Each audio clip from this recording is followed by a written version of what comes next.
Bravo, vous êtes sur Internet. Salut mes petits héliports à poutre angolaise. Après avoir exterminé l'idéologie gauchiste en 5 épisodes, et après avoir déporté en camp de rééducation sibérien de l'ex-URSS ses partisans, on va maintenant sortir de la critique, quitter ce cirque et ne se concentrer plus que sur le positif. Je vais juste supprimer les pensées négatives et avoir des pensées positives. Bonne chance, ça ne va pas marcher. Tous les positifs. Enfin, sauf les séropositifs. Comment ça se fait qu'en faisant pipi, tu peux savoir que t'es enceinte? Je vais vous partager des nouvelles de l'actualité et des analyses métapolitiques qui rendent content, qui rendent heureux. Et oui, dans ce bas monde, tout n'est pas si noir que ça finalement. Et ben voilà, vous êtes arrivé chez moi, vous êtes arrivé chez Banania. J'ai commencé à 18 ans, lorsque ma grand-mère m'a offert une boîte de Banania. Alors accrochez vos ceintures, on est reparti pour 5 nouveaux épisodes. Grenade, ça, hop, grenade dans la gueule. Attention, grenade. Après la série « Le gauchisme est une maladie mentale », votre nouvelle saga préférée s'intitule désormais « La France ne s'est jamais portée aussi bien ».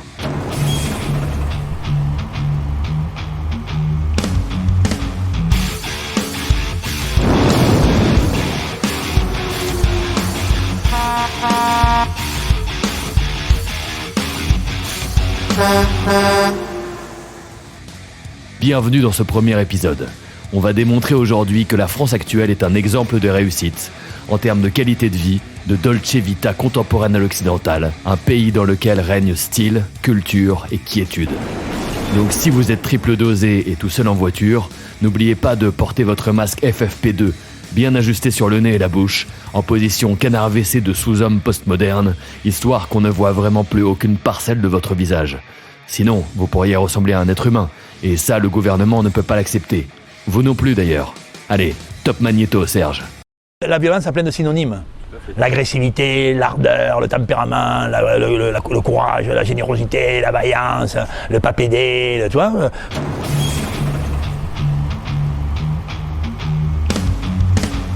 Contrairement à d'autres périodes historiques de notre cher pays qui furent habitées par une insécurité constante, l'époque actuelle est caractérisée par le fait que la France est un havre de paix, un paradis terrestre de tranquillité et d'élégance, surtout depuis ces 10 dernières années. Le sentiment d'insécurité relève du fantasme, un fantasme de l'extrême droite. La réalité, c'est qu'en France, on est mieux qu'à Singapour, qu'à Dubaï en termes de sécurité.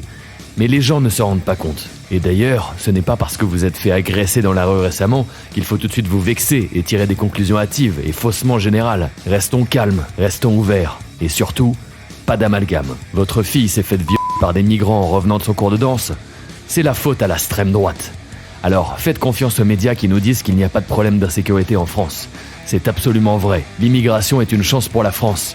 Les clandestins musulmans subsahariens et moyen-orientaux constituent un enrichissement culturel. À propos de chance, moi je me souviens d'un homme politique autrefois qui s'appelait Bernard Stasi, qui avait écrit un livre qui s'appelait « L'immigration, une chance pour la France ».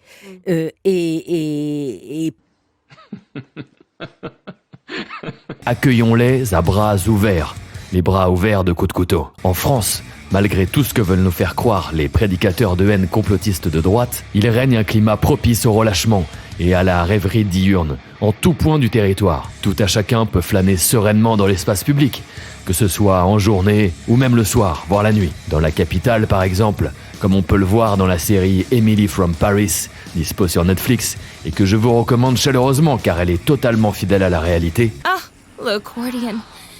Si personne ne me regardait, je danserais.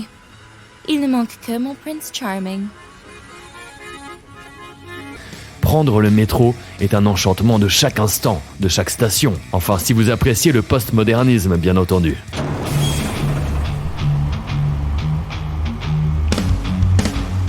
En France, quand elles quittent leur habitat naturel qu'est la cuisine, cette drôle d'espèce animale appelée femme peut évoluer en toute quiétude et en toute placidité dans les transports en commun sans risquer le moindre problème. Et cet espace public complètement sécurisé, cocoonisé je dirais même, on le doit aux boomers. Moi, quand j'ai commencé à bosser, je touchais quelques milliers de francs. Ouais, c'était pas grand-chose, on se débrouillait, t'es pas toujours à se plaindre. Lorsqu'elle se rend à Paris, cette habitante d'Aubervilliers fait souvent un détour pour éviter la mendicité agressive des toxicomanes. À portée de main dans son sac, une bombe lacrymogène. Stéphanie s'est déjà fait agresser 2 fois dans le quartier. J'ai mon chien qui a failli prendre un coup de tournevis, et moi aussi, par un toxicomane qui était en train de se battre avec un chauffeur poids lourd. Remercions ces sauveurs de l'humanité qui, depuis 50 ans, ont voté à juste titre pour la modernité, pour le regroupement familial et donc pour l'arrivée massive de chance pour la France. Ceux qui ont déjà échangé avec une Parisienne qui prend le RER le savent. Dans les transports en commun, elles sont sereines, détendues, entourées de personnes rassurantes, avenantes, auxquelles elles peuvent faire confiance. Un peu comme à la maison, en famille. Le bon sens implique tout de même qu'il faut avoir un minimum de style, de savoir-vivre. Quand on va à un mariage, on met une belle robe. Quand on va à la salle de sport, on met un jogging. Eh bien, quand on prend le RER, la moindre des choses, c'est de porter le voile intégral. Cette tenue permet d'être à l'aise dans ses mouvements et c'est très agréable à porter. Et oui, chère jeune femme française, on sait que vous êtes heureuse quand vous êtes habillée en rideau de douche. Cette silhouette noire vient faire du shopping dans le quartier Saint-Michel, au cœur de Paris. Mes parents sont nés en France, mes arrière-parents sont nés en France, mon nom est français, tout est français. Elle est où ma carte d'identité? Voilà. Je suis française d'origine française. Et je suis convertie. Paris a toujours été la capitale de la mode. Alors pas besoin d'attendre Halloween pour se déguiser en Batman. En parlant d'Halloween, en parlant du fait de glorifier les ténèbres, c'est exactement ce à quoi travaille la République issue de la Révolution, ce régime qui occupe la France éternelle depuis 1789. Alors pas étonnant que Paname soit devenu un carnaval morbide, nocturne, où se côtoient femmes à barbe et sac à sapin sur pattes. Ville lumière qu'il disait. Et est-ce que vous savez comment on va sortir de ce foutu purgatoire? La question, elle est vite répondue. Salut à toi, jeune damoiseau. Alors si aujourd'hui je me permets de te contacter, c'est pour une raison très simple.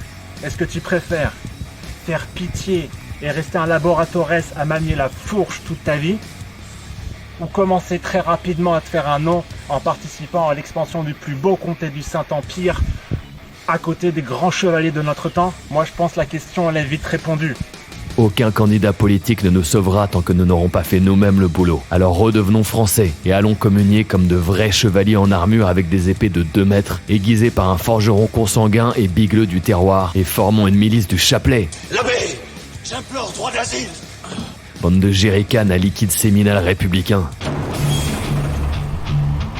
Mais je divague, je parlais jante féminine et transport en commun. Je le répète, mesdames. Il faut rester à la page en termes de mode. Le style, c'est très important pour une femme qui veut être vraiment française. Comment se serait sapée Coco Chanel si elle avait été encore vivante aujourd'hui? Paris est la capitale du luxe et de la créativité vestimentaire. Alors, le voile c'est bien gentil, mais ça ne suffit pas. N'oubliez pas de porter des gants noirs pour les mains, même en été, surtout en été d'ailleurs. Et pas besoin de dentelle, de velours ou de fioritures. Un tissu synthétique chinois du marché de Belleville fera amplement l'affaire pour s'intégrer au style vestimentaire en vigueur dans le RER. Vous ne recevrez que des compliments pour ce style élégant. On vous arrêtera dans la rue pour vous dire « style élégant ». En plus, sur le marché de Belleville à Paris, les prix sont vraiment abordables. C'est les soldes toute l'année. Ah, c'est aussi ça, Paname. La ville est certes globalement hors de prix, mais quand on connaît les bons tuyaux, on peut se vêtir avec classe pour une bouchée de pain. Pour à peine 3000 dirhams, vous pourrez avoir votre paire de gants. Idéal pour vous, mesdames, pour vous pavaner avec charme dans les couloirs du métro de la plus belle ville du monde, celle qu'on surnommait Paname hier et qu'on appelle aujourd'hui avec tendresse le califat parisien.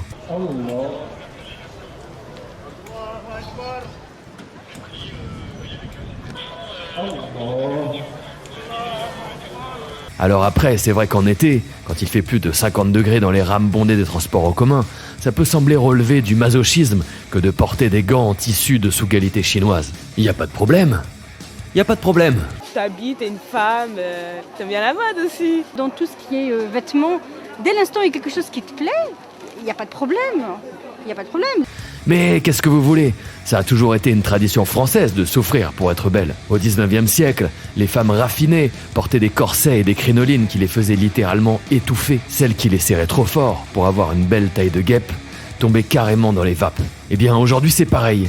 Mais plus besoin de dentelles raffinées issues d'un artisanat local séculaire. Vous continuerez à souffrir, mais en portant des étoffes bas de gamme et sans aucune finesse ni féminité. Dans ce marché typiquement français de la capitale, vous aurez la joie de trouver sur presque tous les étalages des étoffes fabriquées avec amour.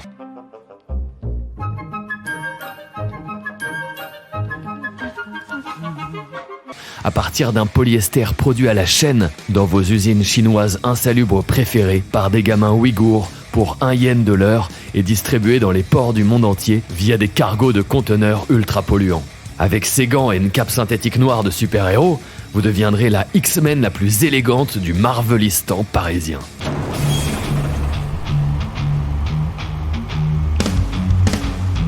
Et puis, mesdames comme messieurs, si vous avez envie de lire pour passer le temps, ce qui est tout à fait normal dans le train, sachez que la RATP et les SNCF vont désormais vous offrir de quoi vous occuper. Je vous en parlerai dans la deuxième partie de ce premier épisode. Et ça va vraiment partir loin, vous n'êtes pas prêts. Allez les routiers, je vous laisse. J'espère que le nouveau graphisme vous plaît. Et je vous donne rendez-vous très vite pour la suite de cette vidéo. En attendant, n'oubliez pas de faire le tri sélectif et, en fonction de leur contenu, mettez les sacs poubelles dans les bennes correspondantes. Allez, salut les chauffards et n'oubliez pas, la France ne s'est jamais portée aussi bien.